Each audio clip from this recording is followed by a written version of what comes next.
Hello, good day. I welcome you all to my YouTube channel. Today I am going to teach you another lesson on spellings. ආයුබෝවන් මම ඔබ සැම මගේ YouTube නාලිකාවට සාදරයෙන් පිළිගන්නවා. අද මම ඔබට ඉදිරිපත් කරන්න යන්නේ තවත් ඊටාම වැදගත් පාඩමක් වන spelling rules වල තවත් එක්තරා කොටසක්. අද අපි කතා කරමු තවත් අකුරු දෙකක් consonant අකුරක් සහ vowel අකුරක්. අද මම ගන්න අකුරු දෙක තමයි C අකුර සහ ඒ එක්කලා යෙදෙන තවත් vowel අකුරු කීපයක්. මම මෙතෙන්දි මෙහෙම දෙයක් කියන්නම් ඔබට. දැන් අපි දන්නවා C අකුර දැක්කම ඔබට ස શબ્දයක් තමයි මතක් වෙන්නේ. ඒ වගේම ඔබ දන්නවා සමහර තැන්වලදී C අකුර අපි ගන්නවා ක શબ્දයට. දැන් අපි පැහැදිලි උදාහරණයක් ගත්තොත් නිතරම අපි දන්න වචනයක් කා කියද්දි C A A. එතකොට මේ C අකුරේ શબ્දය එන්නේ ක ආ කා. දැන් A R ආවම ආ කියන શબ્දයක් නැදෙන්නේ. එතකොට C A A කා කියලා හැදෙනවා. ඒ වගේම cat කියද්දි ක ඈ උට්. cat කියද්දිත් අර A කියන vowel අකුර එන්නේ. එතකොට A කියන vowel අකුර C වලට පස්සේ ආවොත් C අකුරේ શબ્දේ නිතරම එන්නේ ක શબ્දයක්. හැබැයි අද මම කියලා දෙන්න යන්නේ ඒක ඔබ දන්න එකක්. තව විශේෂ දෙයක් C අකුරට පසුව මේ ඉංග්‍රීසි C අකුරට පස්සේ ආවොත් මෙන්න මේ vowel අකුරු දෙක. ඒ කියන්නේ එක්ක E අකුර අකුරේ શબ્දය ඔබ දන්නවා ඒ වගේම I අකුරේ શબ્දෙත් ඔබ දන්නවා E. ඒ වගේම මේ semi vowel එකක් තියෙනවා Y කියලා. Y අකුර අපි හඳුන්වන්නේ ඉංග්‍රීසියේ semi vowel එකක් විදිහට. අර්ධ ස්වරයක්. එතකොට එහිදී Y අකුර ආවොත් Y අකුරේ શબ્දය සාමාන්‍යයෙන් එන්නේ I කියලා. I කියන શબ્දයක් එනවා. විවිධ શબ્ද එනවා. I කියන શબ્දය තමයි මෙතෙන්දි මම ගන්නෙ. එතකොට දැන් බලන්න මෙන්න මේ vowel අකුරු තුන මොනවද? E I Y. E අකුරේ શબ્දය A, I අකුරේ શબ્දය E, Y අකුරේ શબ્දය I. දැන් බලමුකෝ මේක පැහැදිලිව අරගෙන ඔන්න බලන්න. දැන් C අකුරට පස්සේ මෙන්න මේ අකුරු තුනෙන් එකක් ආවොත් වාක්‍ය කොතන හරි මුල වෙන්න පුළුවන්, මැද වෙන්න පුළුවන්, අග වෙන්න පුළුවන්. අන්න එවිට අපි මේ C අකුර ශබ්ද කරන්නේ අනිවාර්යෙන්ම කියලා. શબ્දයක් එන්නේ අල් සයන් එන શબ્දේ එන්නේ. දැන් බලන්න ඔන්න C එක එනවා. එතකොට අපි උතෙන්ට දානවා E අකුර. එතකොට දැන් එන්න ඕන සේ කියලා. C අකුරෙන් අල් සයන්න E අකුරෙන් එයන්න සේ. ඔය බලන්න සේ. අපි දැන් ඔකට තව අකුරු දෙකක් දාලා වචනයක් හදමු. sent C E N T අපි අනිවාර්යයෙන්ම ශබ්ද කරන්න ඕනේ sent කියලා. sent කියන්නේ ශතය. ශතයට කියනවා sent කියලා. ඒ වගේ බලන්න දැන් අපි I අකුර දාලා එකක් ගමු. C I T Y. C I T Y නම් city. ඒත් අර ස શબ્දේ I අකුරෙන් E શબ્දේ T Y දානවා city. එතරම් එහෙනම් C E ආවහම C අකුරේ શબ્දය ස શબ્දය. ඒ වගේම අපි ගන්නවා තව එකක් cycle. C Y C L E. ඒතර cycle කියද්දි C අකුරේ ස શબ્දය ඔබ දන්නවා Y අකුරේ I කියලා શબ્දයක් එන්නේ cycle CY. හොඳයි. අපි දැන් අද මෙතනින් එක වචන වර්ගයක් ඉගෙන ගමු. මම අද ඔබට පැහැදිලි කරලා දෙන්න යන්නේ C අකුරට පසුව E අකුර යෙදෙන වචන සම්බන්ධව. එතකොට C අකුරට පස්සේ ඕනම තැනක E අකුරක් තිබුණොත් මේ වචනය අපි ශබ්ද කරන්නේ හරියටම නම් මොකක්ද? ස සහ ඒ ශබ්ද නිසා සේ කියලායි එන්නේ. සේ. අපි එහෙම යෙදෙන වචන කීපයක් අද ඉගෙනගෙන මේ පාඩමත් හොඳට හිතේ තියාගන්න උත්සාහ කරමු. එහෙනම් අදින් පස්සේ ඔබ C අකුරකට පසුව E අකුරක් තිබුණොත් බය නැතුව අපි උච්චාරණය කරන්නේ කොහොමද? සේ කියලා. ඔන්න එහෙනම් බලමු. පළවෙනි වචනය. හොඳයි. පළවෙනි වචනය center. center බලන්න. center C E N T R E center. center කියනවා මධ්‍යස්ථානයට එහෙම නැත්නම් මධ්‍යයට මැදට කියනවා center කියලා. අපි මේක වාක්‍යයකට දාලා ඉගෙන ගමු. මේ බලන්න අපි කියමු මෙහෙම. There were a lot of people in the city center last afternoon. There were a lot of people in the city center last afternoon. ඊයේ හවස නගර මැදේ ගොඩාක් සෙනග හිටියා. විශාල සෙනග පිරිසක් හිටියා. There were a lot of people in the city center last afternoon. එහෙනම් center කියද්දී ඒකයි අපේ වචනය CE එනකොට ශබ්දය පටන් ගන්නේ se කියලා. center CENTRE. ඔන්න පළවෙනි වචනය. හොඳයි දැන් අපි බලමු දෙවෙනි වචනය. celery. CELERY. CELERY celery. celery කියන්නේ ඔය සලාද වලට දාන්න ගන්න කොළ විශේෂයක්. එළවලු වර්ගයක්. සැල්දිරි කියලා සිංහලෙන් මේකට කියනවා. එතකොට celery CELERY celery. අපි ඒ වචනේදී C වල શબ્දය ස E වලින් a celery celery කියද්දී සැල්දිරි එහෙම නැත්නම් සලාද කොළ. එතකොට අපි ඒකටත් වාක්‍යයක් ලියමු.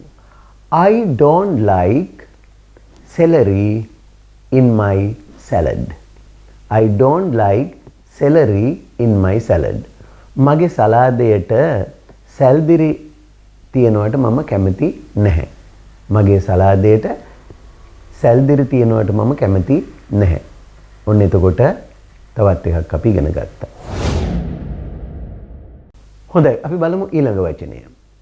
ceremony.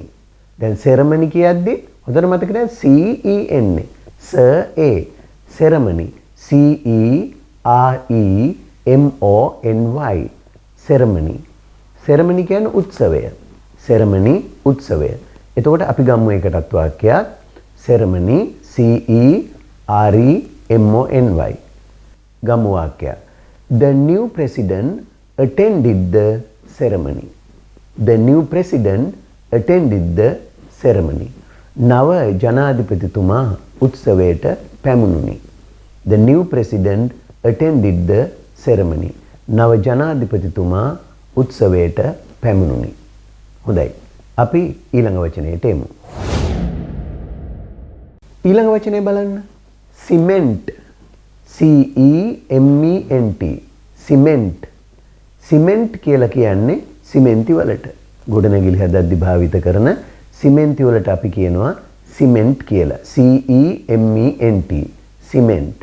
එතකොට මේ සිමෙන්ට් කියද්දි අර C අකුරේ શબ્දය E එන නිසා ස શબ્දය එන්නේ. සිමෙන්ට්. සිමෙන්ති. අපි ලියමු වාක්‍යයක්. Cement is used for building houses. Cement is used for building houses. නිවාස ගොඩනැගීම සඳහා සිමෙන්ති භාවිත කරනු ලැබේ. Cement is used for building houses. නිවාස ගොඩනැගීම සඳහා සිමෙන්ති භාවිත කරනු ලැබේ. CEMETERY cemetery. cemetery. cemetery. cemetery කියලා කියන්නේ සුසාන භූමියට, කණත්තට. එහෙනම් අපි ඒකටත් වාක්‍යයක් ලියමු. I saw her weeping. I saw her weeping at the cemetery. I saw her weeping at the cemetery.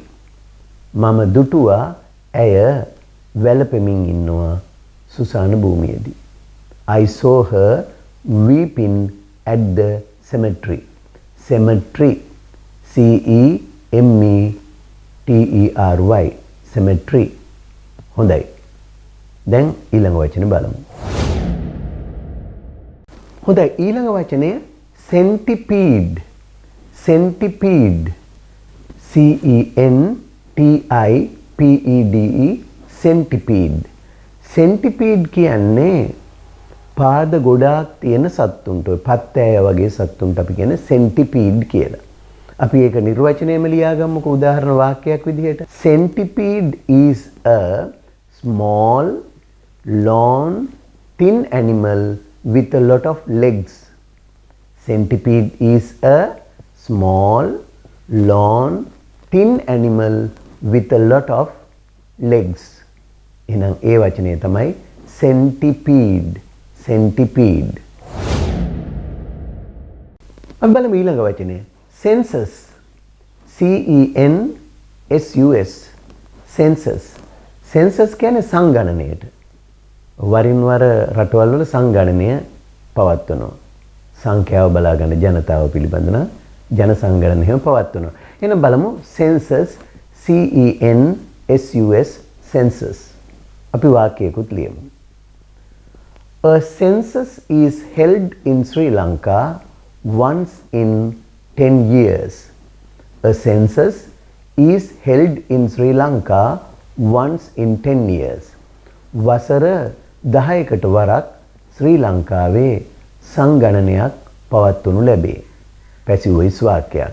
A census is held in Sri Lanka once in 10 years. හොඳයි. A census කියන වචනය සංගණනය. ඊළඟ වචනේ බලමු.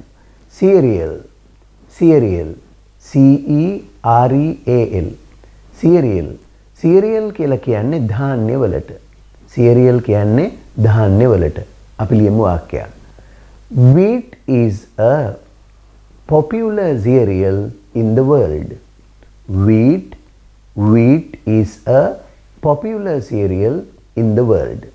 ලෝකයේ ජනප්‍රිය ධාන්‍ය වර්ගයක් තමයි තිරිඟු කියන්නේ. තිරිඟු ලෝකයේ ජනප්‍රිය ධාන්‍ය වර්ගයකි. Wheat is a popular cereal in the world. Certain. CERTAIN. CERTAIN ශබ්ද කරන්නේ certain. Certain. Certain කියන්නේ සහතිකයි ස්ථිරයි සැකයක් නැහැ no doubt. එහෙමනම් අපි ඒකටත් වාක්‍යයක් ලියමු. I am certain that he is doing it right. I am certain that he is doing it right. මට විශ්වාසයි මට සැකයක් නැහැ ඔහු ඒක හරියට කරන බවට. I am certain that he is doing it right. මට සැකයක් නැහැ මට සහතිකයි ඔහු එය හරියට කරන බවට. I am certain that he is doing it right. Certain. වචනේ තමයි certain. ඊළඟ වචනේ බලමු. අපි කවුරුත් දන්න වචනය certificate. Certificate. CERTIFICATE. Certificate. Certificate කියන්නේ සහතිකය. අපි ලියමු වාක්‍යයක්. Have you brought your birth certificate? Have you brought your birth certificate? ඔබ ඔබේ උපැන්න සහතිකය ගෙනල්ලාද තියෙන්නේ? Have you brought your birth certificate? ඒතර හොඳට මතක තියාගන්න වචන උච්චාරණය කරන ආකාරය certificate. Certificate. දැන් සමහර අය මේකට කියන්නේ certificate කියලා. එහෙම කියන්නේ හරි ශබ්දය certificate. Certificate. Certificate. Have you brought your birth certificate? ඔබ ඔබේ උපන්න සහතිකය ගෙනහල්ලාද? ගෙනාවද? ඊළඟ වචනේත් අපි කවුරුත් දන්න centimeter. Centimeter. CENTIMETRE. CENTIMETRE. Centimeter. Centimeter කියන්නේ දිගමනින මිම්මක්. Centimeter. එතකොට අපි බලමු මේක වාක්‍යයක යොදාගෙන. I want to have my trousers shortened by 2 centimeters. ඔන්න වාක්‍යය. centimeter කියන එක අපි ලියනවා මෙහෙම. I want to have my trousers shortened by 2 centimeters. අතන මෙතන මේක causal mood වර්ගයේ වාක්‍යයක්. I want මට අවශ්‍යයි to have my trousers මගේ කලිසම් shortened කෙටි කරව ගන්න. එතකොට ටේලර් කෙනෙක් ගාවට ගිහිල්ලා මගේ trousers දිග වැඩි මට ඕන මේක කෙටි කරව ගන්න. එතකොට අපි කියනවා I want to have my trousers shortened by 2 centimeters. Centimetre 2කින් මට මගේ trousers කලිසම් කොට කරගන්න ඕනේ. කරව ගණ්ඩයි ඕන. ඒක වෙන කෙනෙක් ලවා කරුවද්දී තමයි ওই වාක්‍ය ක්‍රමය යොදන්නේ. I want to have my trousers shortened by 2 centimeters.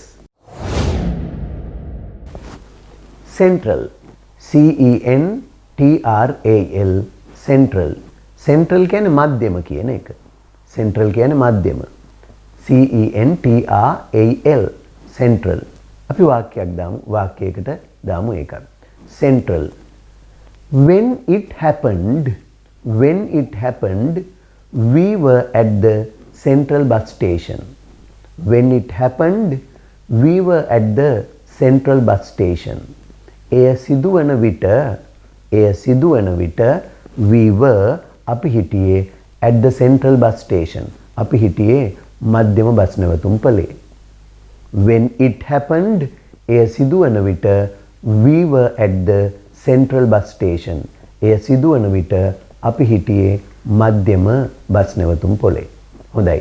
එහෙමනම් ඔන්න අද මම ඔබට ඉදිරිපත් කළේ අකුරු දෙකක් C අකුර සහ E කියන වවල් අකුර C කොන්සනන්ට් අකුරක්. එහි ශබ්දය C වලට පස්සේ E ආවහම අනිවාර්යයෙන්ම C එක අපි ශබ්ද කරන්නේ ස කියලා. CE සේ. හොඳට මතක තියාගන්න. අපි ඊළඟ පාඩමේදී C එක එක්කලා තවත් වෙනත් වචනයක් යෙදিলা ශබ්ද වෙනස් වෙන ආකාරය පිළිබඳව ඉගෙන ගනිමු. මම හිතනවා ඔබ අද දවසේ වචන කීපයක් වාක්‍යයක වචන යෙදෙන ආකාරයත් විශේෂයෙන්ම මේ වචන වාක්‍ය යෙදිලා තියෙන අනිත් වචනත් සම්බන්ධයත් එක්කලා උච්චාරණය කරන්න කොහොමද කියන එක ඉගෙන ගත්තයි කියලා. හොඳයි. ඉතින් එහෙමනම් දැන් මම ඔබෙන් සමුගන්නවා යලිත් වතාවක් Let's learn spellings කියන පාඩමෙන් ඔබ හමුවට එන බලාපොරොත්තු වෙන්න. Goodbye and good luck.